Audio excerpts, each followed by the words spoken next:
You just got bumped into on a crowded sidewalk, and somehow, within half a second, you're the one who says sorry first, not the person who hid you.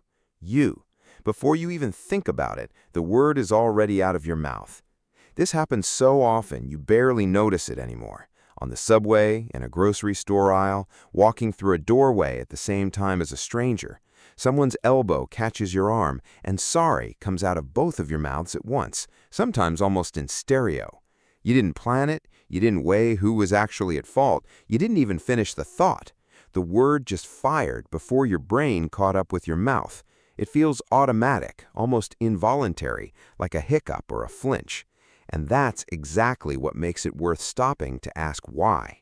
Start with the word itself, because it's stranger than you'd think. Sorry comes from the Old English word sorrig, and it didn't originally mean I did something wrong. It meant distressed or full of sorrow.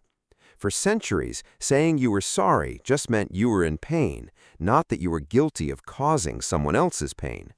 That meaning only shifted toward repentant around the year 1200, roughly the same era knights were writing codes of chivalry. So when you blurt out sorry after a stranger's shoulder slams into yours, you might be doing something closer to the original meaning than the modern one. You're not confessing fault, you're announcing distress. It's the linguistic equivalent of wincing out loud. And English isn't even unique here. In Japanese, the word sumimasen works almost the same double way, used both to apologize and simply to say, "Excuse me, I exist in your space right now." But here's where it gets stranger. A sociologist named Erving Goffman spent decades studying exactly this kind of split-second social behavior. He's the same researcher famous for arguing that everyday life is basically a stage, and every stranger you pass is both actor and audience. He called moments like a sidewalk collision a break in what he named the interaction order, the invisible set of rules that keep strangers moving past each other without chaos. When that order breaks, even for one accidental bump, somebody has to repair it, and fast. Goffman called this a remedial interchange. And the wild part is, it doesn't matter who caused the disruption. It only matters that someone steps in to fix it.